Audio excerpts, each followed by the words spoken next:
Have you ever felt stuck in your spiritual journey, like you're putting in all the effort but still not growing the way you want to? What if the very thing that's holding you back isn't a lack of effort or knowledge, but something far more subtle: pride? Pride often hides in the most unexpected places. It doesn't always look like arrogance. Sometimes, it disguises itself as spiritual achievement or self-sufficiency. You might think, I've been praying, I've been reading the Bible, I'm doing all the right things. Yet, beneath the surface, pride is quietly sabotaging your spiritual growth, keeping you from experiencing the deeper intimacy and transformation that God desires for you. But here's the good news: the solution is within your reach. By recognizing the subtle trap of pride and choosing humility, you can unlock the true growth and freedom God has promised.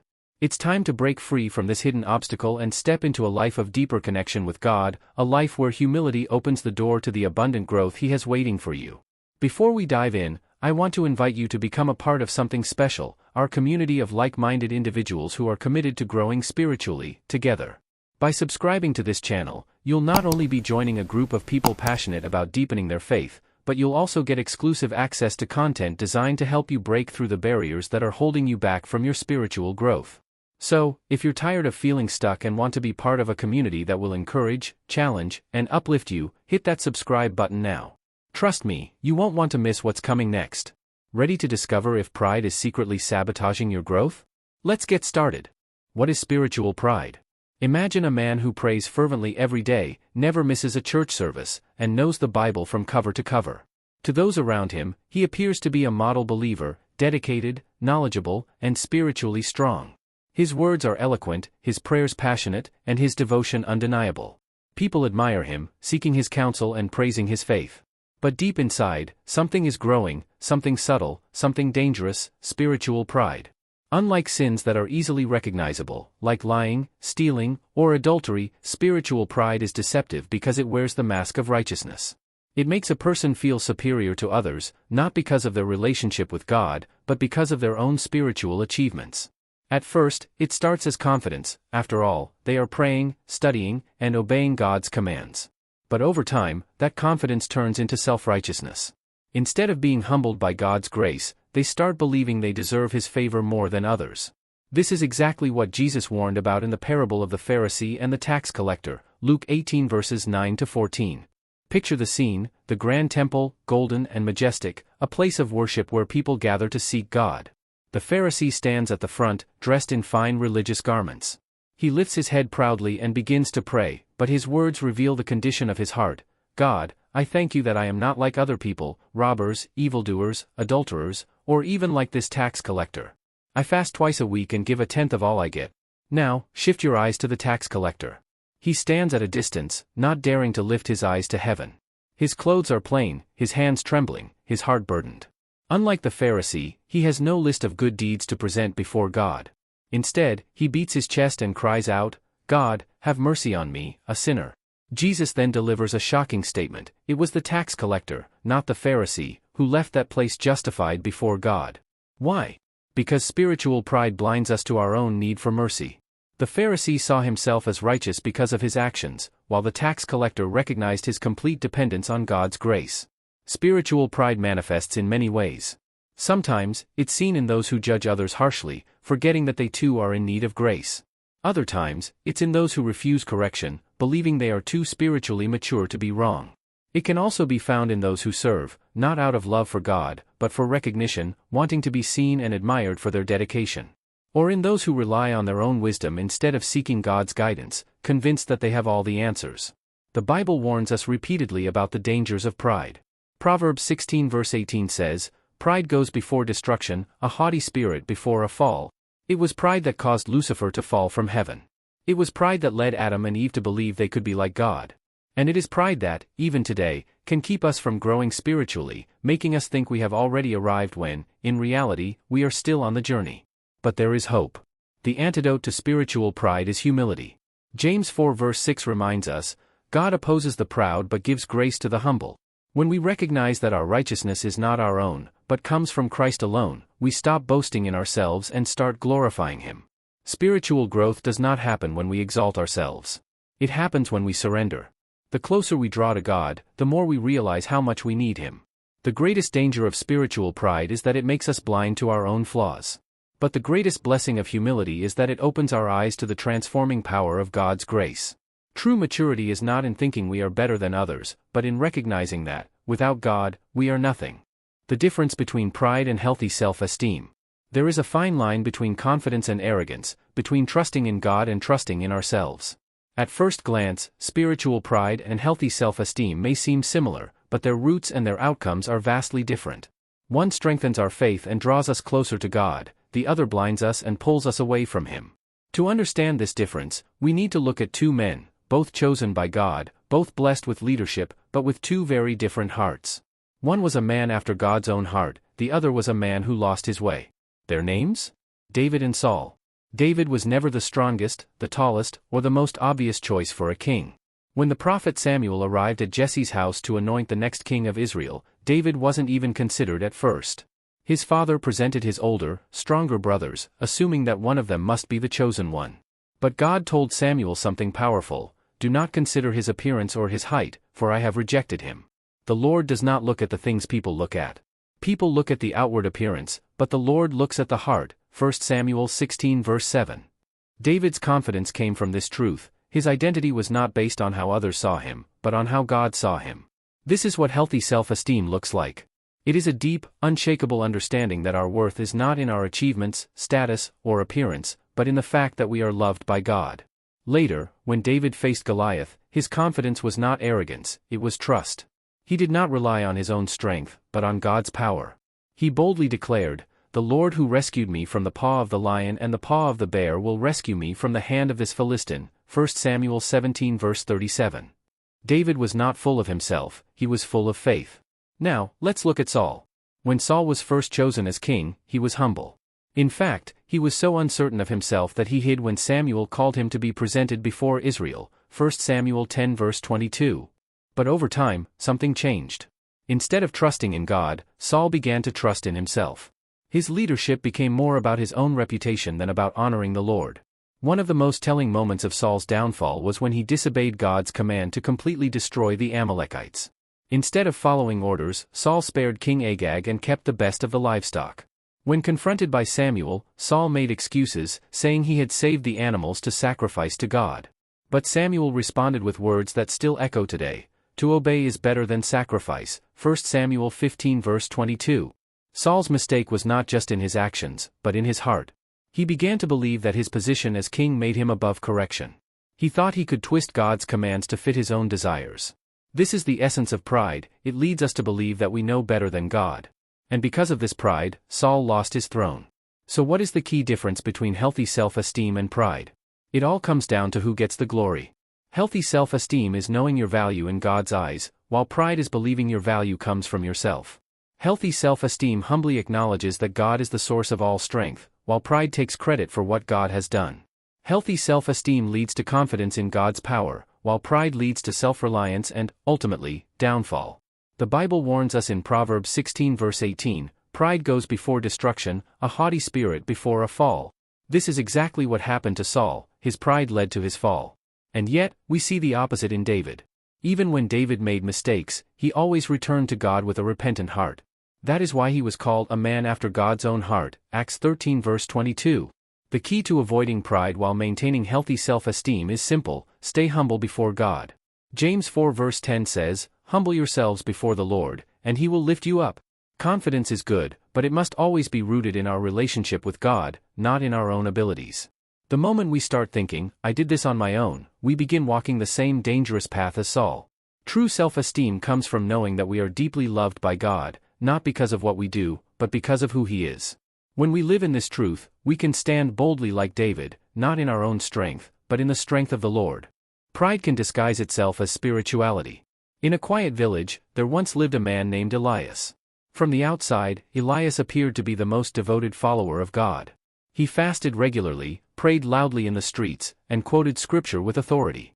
People admired him, seeking his advice on spiritual matters. When he walked through the marketplace, others would lower their voices in respect, whispering, "There goes a holy man." But something was hidden beneath his religious devotion, something that even Elias himself could not see: pride wrapped in the disguise of spirituality. One day, a poor widow approached him as he left the synagogue. Her face was weary, her clothes torn from years of hardship. With trembling hands, she said, "Teacher, I have sinned. I need guidance. What must I do to be right with God?"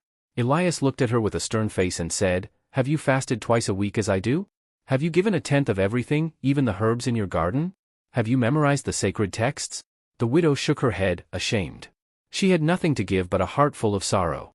Elias, instead of offering grace, lifted his chin and said, "Then you must try harder. God is pleased with those who follow his laws as I do." Elias believed he was guiding others toward holiness, but in reality, he had fallen into the most dangerous trap of all, pride disguised as spirituality. He thought his actions made him righteous, but in his heart, he had lost sight of mercy, love, and true humility before God. This is exactly what happened to the Pharisees in Jesus' time. They followed the law down to the smallest detail, fasting, tithing, praying in public, but their hearts were far from God. Jesus exposed their hidden pride when he said, "Woe to you, teachers of the law and Pharisees, you hypocrites! You clean the outside of the cup and dish, but inside they are full of greed and self-indulgence." Matthew 23 verse 25. The greatest danger of spiritual pride is that it makes a person believe they are close to God when, in reality, they are only exalting themselves. Instead of seeing their need for grace, they begin to measure their worth by how much they know, how often they pray, or how strictly they follow religious rules. Spiritual pride can disguise itself in many ways. Through excessive religious practices that lack love, fasting, praying, or serving without a heart that genuinely seeks God, but only to appear righteous before others. Through harsh judgment of others, looking down on those who struggle, instead of extending grace and compassion. Through a resistance to correction, refusing to accept guidance or wisdom from others, believing that one is too spiritually mature to be wrong. Through a desire for recognition, seeking praise for spiritual deeds rather than quietly honoring God in humility. Jesus gave us a powerful example of true humility in the parable of the Pharisee and the tax collector, Luke 18 verses 9 to 14. The Pharisee stood proudly in the temple, thanking God that he was not like other sinners, listing all his religious accomplishments. But the tax collector, knowing his unworthiness, could only beat his chest and cry out, "God, have mercy on me, a sinner." Jesus declared that it was the tax collector, not the Pharisee, who went home justified before God. Why? Because true spirituality is not about appearing righteous, it is about recognizing our desperate need for God.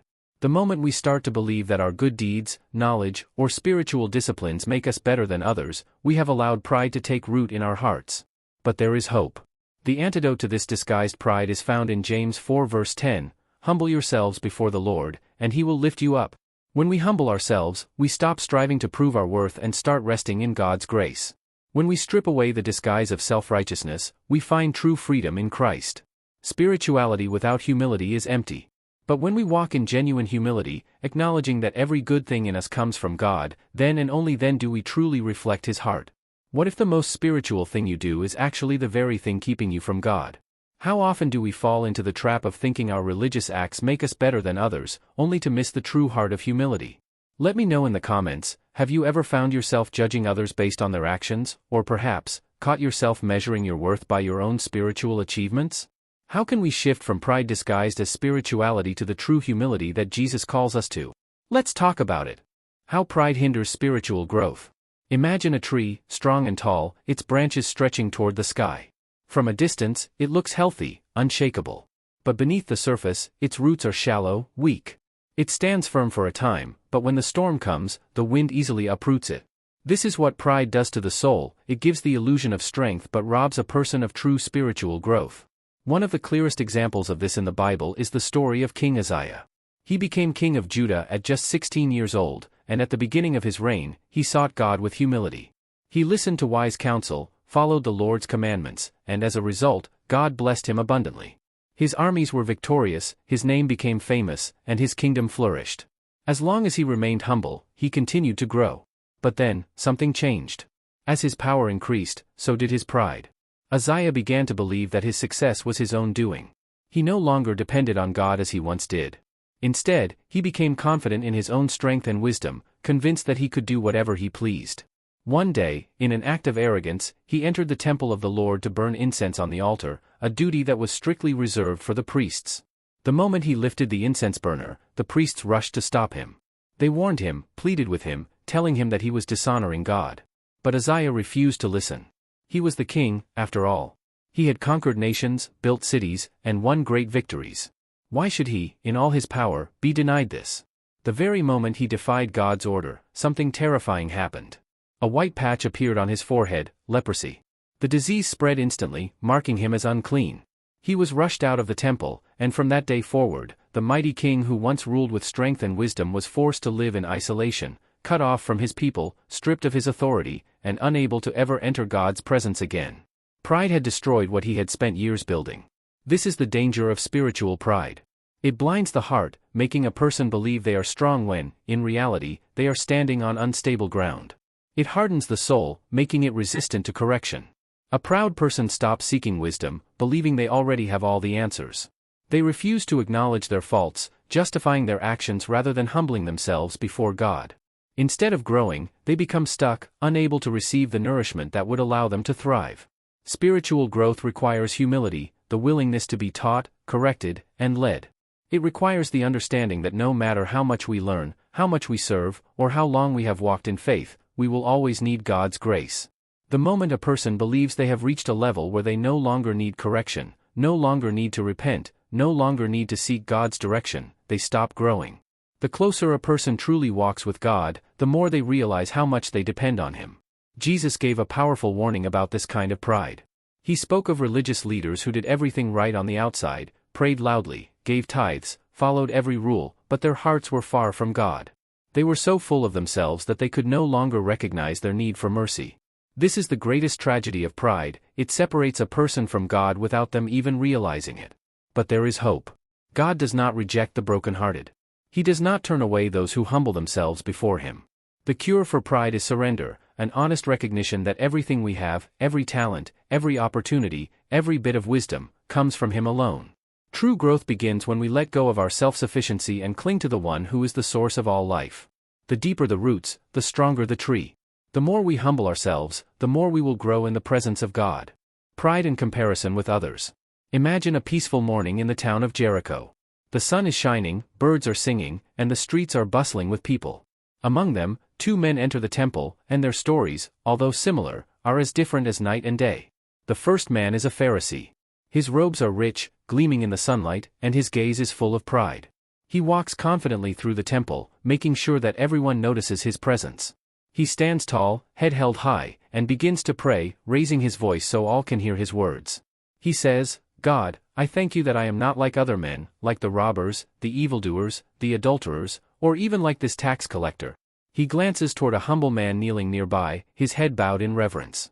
The Pharisee continues, "I fast twice a week, and I give a tenth of all I get." He is so certain of his own righteousness that he doesn't even realize his prayer is less a plea to God and more a self-congratulation. The other man, a tax collector, stands at a distance. He is despised by society, for he works as a tax collector for the Roman Empire, a job that makes him an outcast among his people. His clothes are ordinary, and his posture is humble. He doesn't stand tall or make a show of his faith. Instead, he drops to his knees, his heart heavy with guilt. Without looking at anyone, not even the Pharisee, he beats his chest and cries out, "God, have mercy on me, a sinner." He doesn't compare himself to the Pharisee or anyone else. He knows his need for God's mercy and only asks for forgiveness. Jesus, who was watching the scene unfold, explained that although the Pharisee may have appeared righteous by his outward actions, his pride blinded him to his need for God. The Pharisee was focused on his own accomplishments, comparing himself to others to feel superior. But the tax collector, who humbly acknowledged his flaws, was the one who left the temple justified before God. Jesus said, "I tell you that this man, rather than the other, went home justified before God. For all those who exalt themselves will be humbled, and those who humble themselves will be exalted." Luke 18 verse 14. This story reveals just how deceptive pride can be. Pride often disguises itself as virtue, and it frequently manifests in the comparison with others. When we compare ourselves to those around us, we create a false sense of value. The Pharisee thought he was more righteous than the tax collector because, by his standards, he had done more for God. But in reality, it wasn't his actions that justified him, it was his humility before God that made all the difference. Comparison is a trap that we all can fall into. When we compare our achievements, our spirituality, or our morality with others, we blind ourselves to the true state of our own hearts. Pride grows when we look to others as a way of feeling better about ourselves. I'm more spiritual than him. I do more for God than her. But that comparison doesn't bring us closer to God. In fact, it separates us from Him because it stops us from looking inward and recognizing the areas in our own lives that need growth. Jesus teaches us that instead of comparing ourselves to others, we should look to Him, the only true standard of perfection. When we approach God with humility, recognizing that our righteousness comes from Him alone, we find peace and spiritual growth. Instead of measuring ourselves against others, we should look within, humbling ourselves before God, just as the tax collector did. And it's in that humility that we find true greatness. The illusion of I don't need help. In a small village, there was a man named Eliab, known for his strength and ability to solve problems.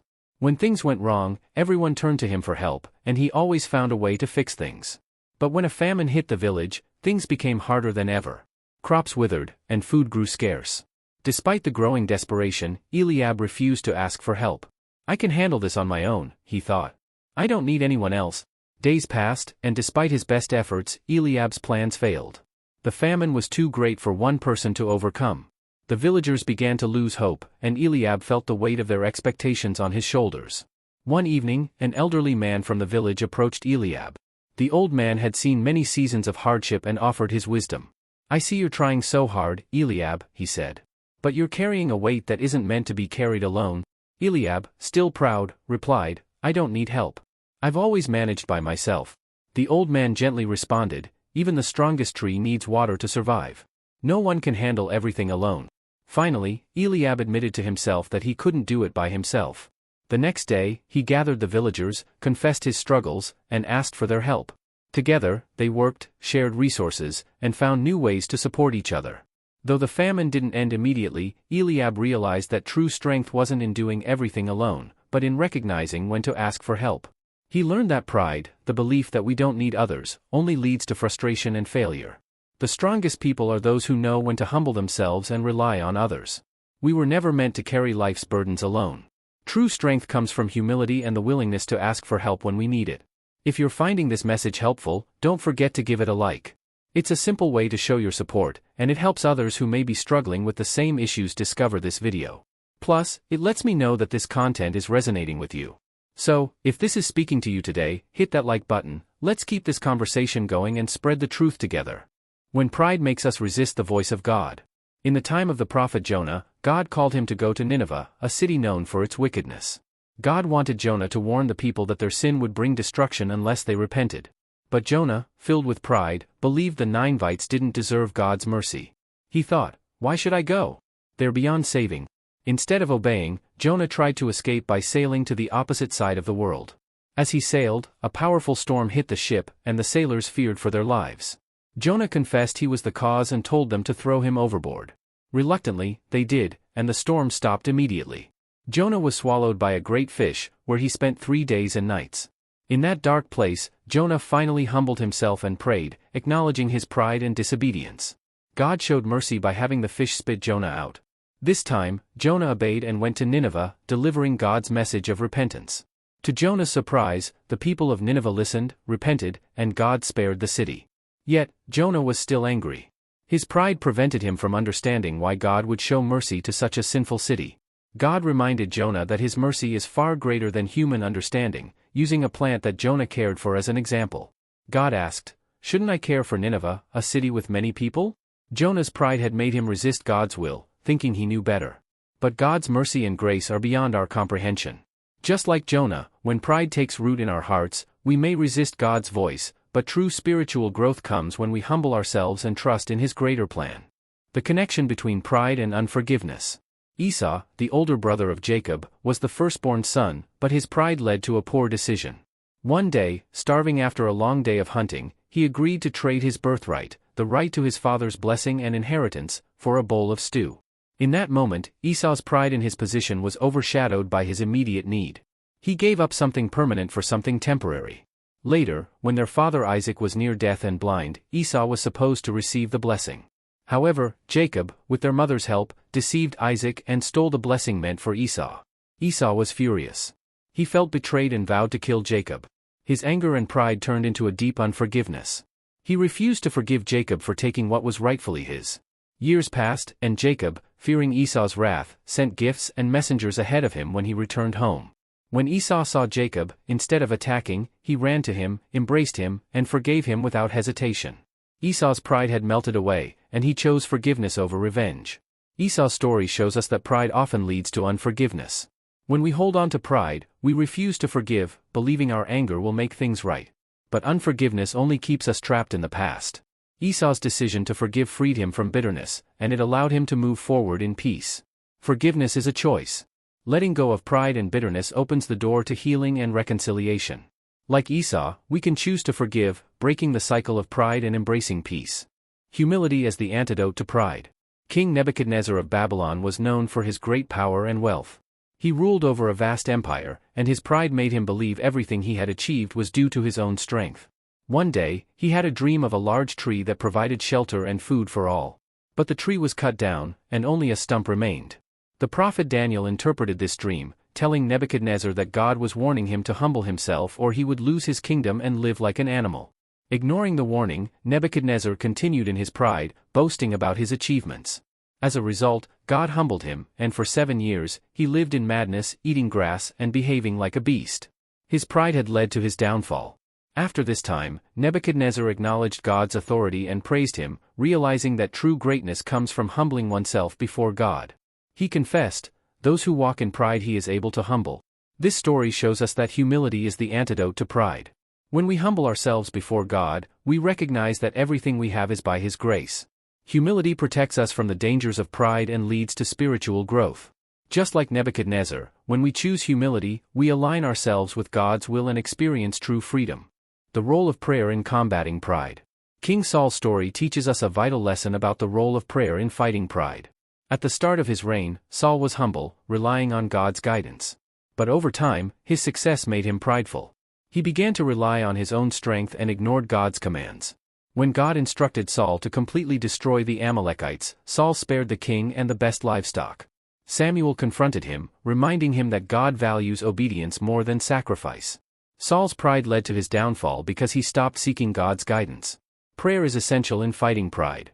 It is a moment when we admit that we need God, recognizing our dependence on Him.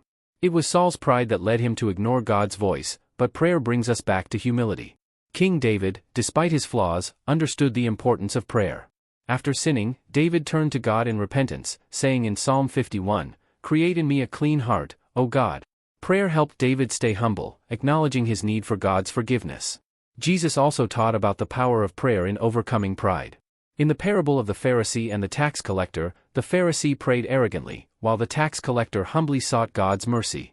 Jesus praised the tax collector's humble prayer, saying that those who humble themselves will be exalted. In moments of pride, prayer helps us refocus on God's greatness and reminds us that we are not in control. It combats pride by making us recognize our need for God's guidance. Just as Saul's downfall began when he stopped praying, we must stay humble and dependent on God through prayer, guarding ourselves against pride. Prayer keeps our hearts soft, helping us stay aligned with God's will and resist the trap of pride. How to know if I'm being proud? Pride can be difficult to recognize in ourselves. Often, it hides behind our achievements, our status, or even our good works. It begins subtly, growing as we start to believe that we are somehow better than others. In 1 Corinthians 10 verse 12, Paul warns, "So, if you think you are standing firm, be careful that you don't fall." This verse reminds us that when we feel secure, pride can sneak in unnoticed. One sign of pride is how we treat others. If we judge others harshly or feel superior to them, it's a red flag. Jesus illustrated this in the parable of the Pharisee and the tax collector, Luke 18 verses 9 to 14.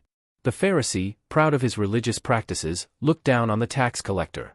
But the tax collector, in his humility, went home justified before God. Pride blinds us to our own flaws and makes us feel superior. Pride also shows up when we struggle to accept correction. Proverbs 12 verse 1 says, "Whoever loves discipline loves knowledge, but whoever hates correction is stupid."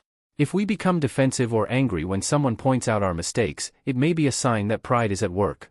A humble heart, on the other hand, is open to learning and growing. Another way pride manifests is when we seek recognition. Jesus taught in Matthew 6 verses 1 to 4 that we should do good deeds quietly, without seeking the applause of others. If we're always looking for praise or acknowledgement, we might be feeding our pride. Finally, pride affects our relationship with God. When we rely on our own strength and wisdom, we lose sight of our need for Him. Jesus reminds us in John 15 verse 5 that apart from me, you can do nothing. If we start to think we can manage without God's guidance, pride is taking root. To recognize if you're being proud, Ask yourself, do I treat others with humility? Am I open to correction? Do I seek praise, or do I serve quietly? Do I rely on God, or do I think I can handle things on my own? If you see pride in your heart, the good news is that God gives grace to the humble, James 4 verse 6. By praying and reflecting on your actions, you can identify areas where pride has crept in and ask God for the humility to overcome it. Humility is the key to spiritual growth, and with God's help, we can keep pride in check. Pride and the lack of dependence on God. Pride often leads us to forget our dependence on God. When things are going well, we can easily fall into the trap of thinking we've achieved success through our own efforts. We forget that every good thing comes from God. James 1 verse 17 reminds us, every good gift and every perfect gift is from above, coming down from the Father of lights. But when we stop recognizing this, we begin to rely on ourselves rather than God. In John 15 verse 5, Jesus says, "Apart from me, you can do nothing." He is teaching us that without God's help, we cannot truly accomplish anything of lasting value. Even our abilities, our wisdom, and our strength come from Him. Consider King Nebuchadnezzar from the book of Daniel. When he took pride in his accomplishments, God humbled him, teaching him that all power belongs to God. This is a powerful reminder that pride leads us to forget our need for God, and self-sufficiency can cause us to fall. Pride often leads to a lack of prayer, gratitude, and reliance on God. When we think we can handle things on our own, we stop asking for God's guidance. Proverbs 3 verses 5 to 6 says, "Trust in the Lord with all your heart and lean not on your own understanding, in all your ways submit to Him, and He will make your path straight." This passage shows that we must acknowledge our need for God in everything we do. The antidote to pride is humility. Humility allows us to recognize that we are completely dependent on God. In times of success, we must remember to give God the glory, and in times of struggle, we must rely on His strength. Our strength comes from acknowledging that we cannot do anything without God. Practicing humility in daily life.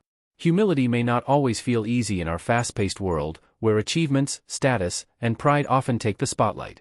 Yet, the Bible teaches that humility is a daily choice, a way of living that reflects God's heart.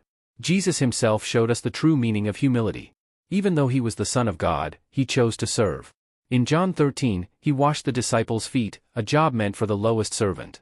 This act of humility wasn't about Jesus' status, it was about loving and serving others. "I have set you an example that you should do as I have done for you," John 13 verse 15, He said, showing us that true greatness comes from serving others, not from standing above them. But how do we practice humility in our everyday lives? It starts with the small, everyday choices. At work, it means leading with kindness, listening to others, and valuing their contributions. Whether we're in a position of authority or not, humility means putting others' needs above our own, just as Paul writes in Philippians 2 verses 3 to 4, "Do nothing out of selfish ambition or vain conceit. Rather, in humility value others above yourselves." Humility also shows up in conflict. Instead of reacting out of pride, we choose to forgive and seek reconciliation. Jesus teaches us in Matthew 18 verse 15 to handle conflicts with humility, approaching the other person with love rather than pride. David's example in 1 Samuel 24 verse 12 is another reminder. Even when he had the chance to take revenge on King Saul, he humbled himself, trusting God to handle the situation. Every day presents opportunities to practice humility. We choose to serve without expecting recognition, forgive when it's hard, and put others' needs before our own. It's not about thinking less of ourselves but thinking of ourselves less. Humility is a reflection of God's love, and when we live humbly, we become more like Christ. Micah 6 verse 8 sums it up perfectly, "To act justly and to love mercy and to walk humbly with your God."